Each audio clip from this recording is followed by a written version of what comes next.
My nephew, Brent, when he was about, let's say 2, one of his favorite things in life was to whip a Hot Wheel at my head. I mean, he would really chuck them, okay? He'd beam me square in the head, and somehow I managed to survive without stitches or losing an eyeball. Uh, Brent, just know that I've never forgotten that. I've forgiven you, but I've never forgotten it. Don't go away.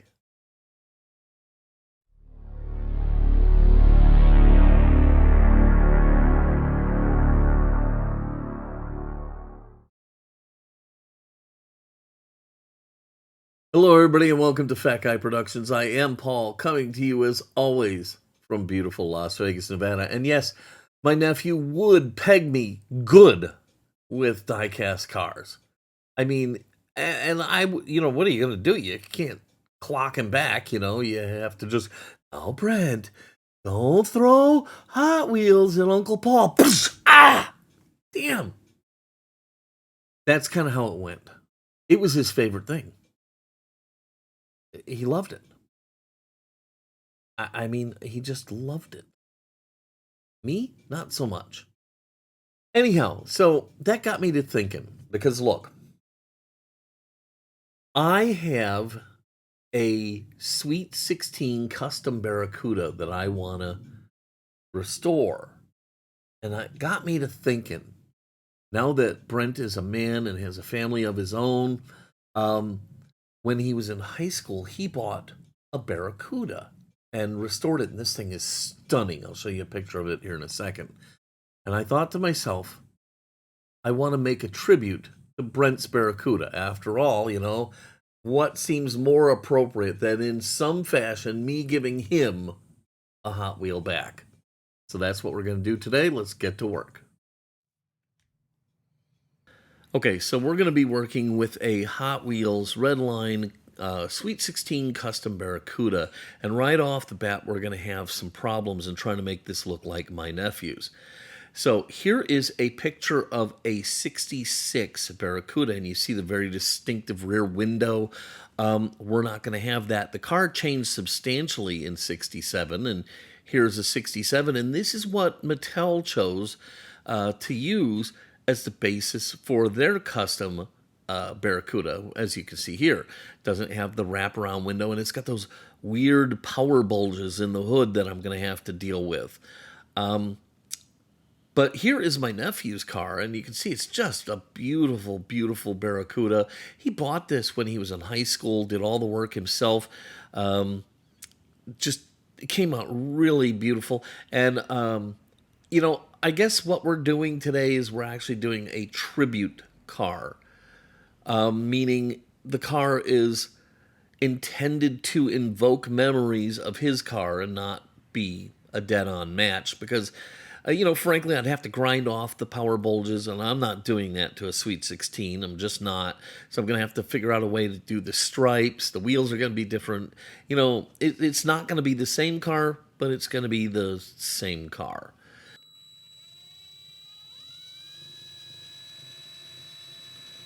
So as always, we'll go ahead and get the car taken apart. A little bit of oil and our shielded drilling will drill off the ends of the rivets and get this car into its subsequent pieces, and then we can go ahead and start the conversion.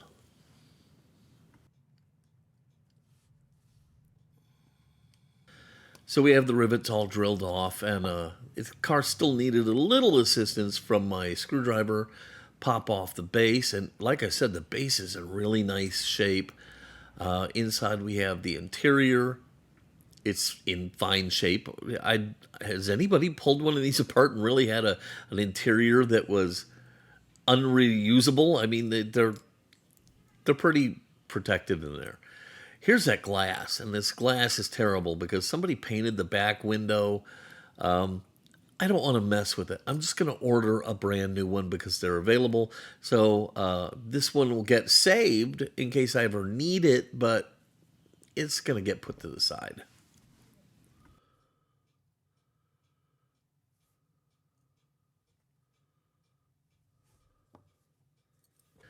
So now is always the perfect time to go ahead and prep the posts. I have everything out. I've got the oil, the drill bits, the drill, everything's there. So it always makes the most sense to do this now. And it used to be a real bane of my existence. I'd always forget it. And then I wouldn't remember until I had the paint on the car. And that was not when you wanted to be drilling out posts. So do it right here. You've got everything out. Go ahead and drill out the posts and get them tapped and ready to go before you even head to the stripper.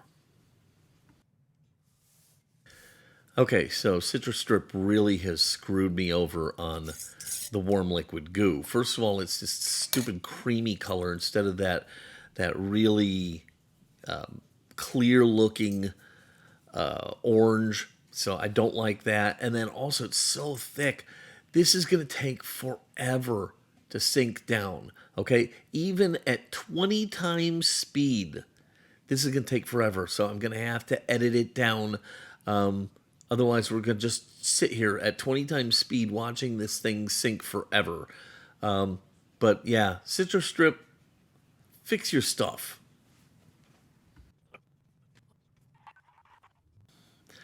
Okay, with the body finally down into the warm liquid goo, we can go ahead and put the lid on, put this aside, and let it do its thing.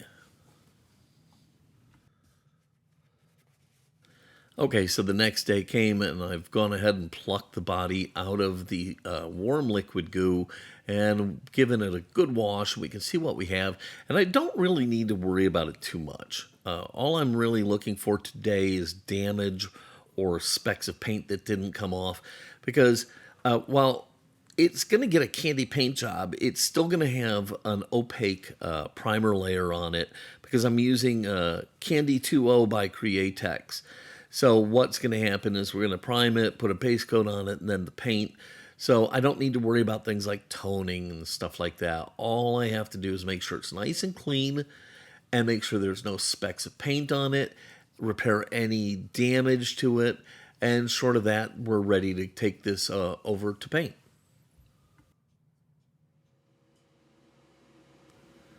Okay, so the first thing this car is going to get is a primer layer using Tamiya Fine Primer. I swear by this stuff. It is amazing. Try it once. Okay, look. Splurge, get one can and try it once. And if you don't love it, well, I don't even know what to say. But give it a shot. I promise you'll love it. Okay, so after the primer, then we're going to go ahead and throw down a base coat of Quicksilver by Createx, and we'll let all that dry. Now, as this is a tribute and not a dead-on match, I'm just using a paint I think it's going to be close, and that is Createx Candy 2.0 Caribe Blue. Okay, and I've used this color before, so I'm kind of familiar with it. I really do think it's going to land very, very close, as long as I watch myself and don't put too many layers on. This Caribe Blue can get really dark really fast if you put too much on. But I think if I'm careful and pay attention to what I'm doing, I should land really, really close to the color of Brent's car.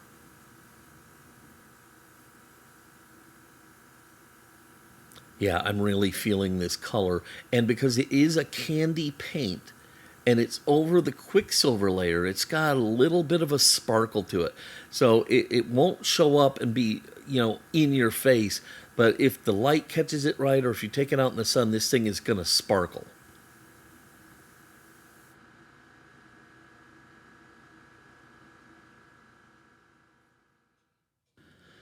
So I made some stripes in Adobe Illustrator to match Brent's unique stripes. He has two thick ones in the middle and two thinner ones on the outside edges. And so I made some stripes and printed them out with my white toner. But honestly, the stripes almost made me not do this tribute car because I couldn't stripe the hood with those power bulges on there. So what I opted to do is stripe the trunk, the hood, but on the roof and the hood, I decided to just put some stripes in front of the power bulges and on the cowl. So the ones at the front, I just cut a little V in them so that they would fit nice and snug up against the power bulges. and the rest was just a straight up stripe job, and it worked out great, and I'm glad I did it this way, and it really sells this package. So, like I said, the base of this car is really nice.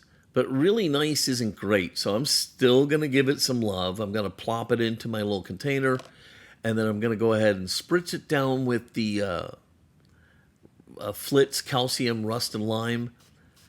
And I'm just going to let it sit on there for just the shortest of time.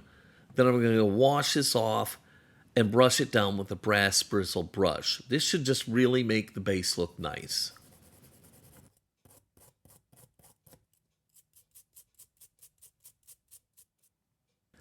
And again, really, really nice is not great, so we're going to do more. We're going to smear some Flitz all over this, hit it up with the rotary tool, and really get this thing shining.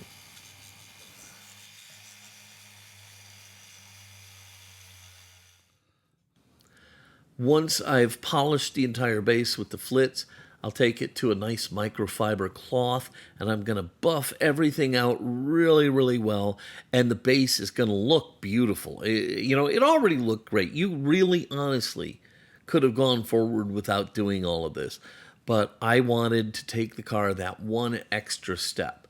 So, yeah, it got the Flitz, and now it's getting a buff.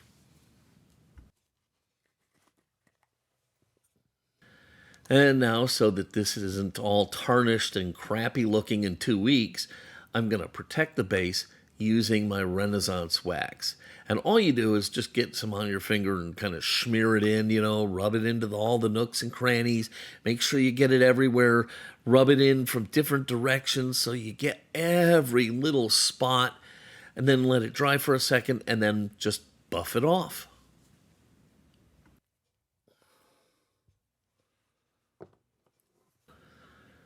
So, despite the brand new innovation of hot swap hubs, I'm not going to need those here because, like I said, the base is really nice and it's got good original bent spring axles and good hubs.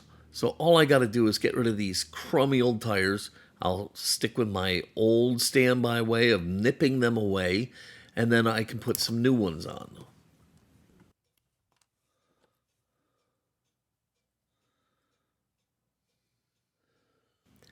Now, Brent's Barracuda has the original like dog dish wheels on it. He did it right. Okay, it's perfect. I wouldn't change it at all. But this is my casting, and I'm going to do it the way I want to. And so you know what that means. It's getting big fat wheels in the back with deep dish chrome wheels on it, and it's going to get the mediums in the front, and it should look just amazing. Once everything's on, I'll go ahead and take my little alignment tool, do a tweak here and a tweak there, make sure that this thing is sitting and rolling right, and then we can move on.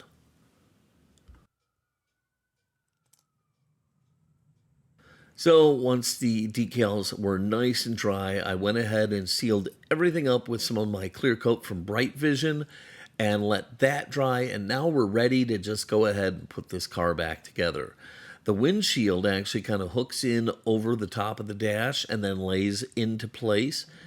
So you got to make sure you put it in correctly, and then you take and drop in the interior. Then you place the base on and screw this thing all back together. So I'm really excited about the way this car is looking, and the only thing left for it to need is a little bit of detail painting. I've got to paint in the taillights and the front grills, and we can call this car done.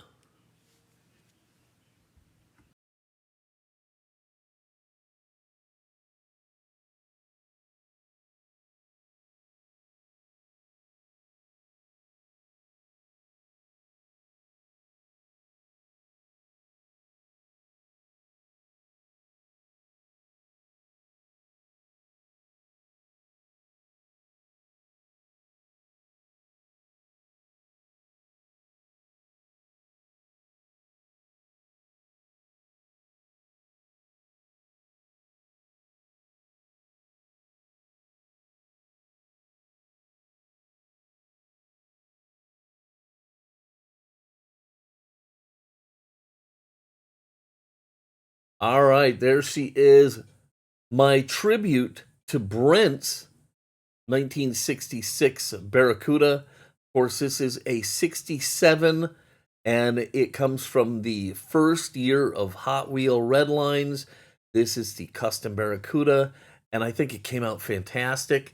Yeah, I took some creative license. It's not exactly the way his is, but I still think it came out super cool. And Brent, I'm going to send it to you.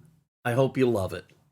All right, I hope you guys love this video, and if you did, please give it a giant thumbs up, click subscribe, and don't forget to click the notification bell so you never miss one of my videos. If you have any questions or comments, I'd love to hear about it, and I'd love to hear your take on a tribute car. Is this close enough? Does it need to be closer? I mean, where is that line? It seems kind of murky to me. So let me know what your thoughts are in the comments down below. All right, that's going to do it for today. I'm going to get out of here. Until next time, this is Paul from Fat Guy Productions saying, be good.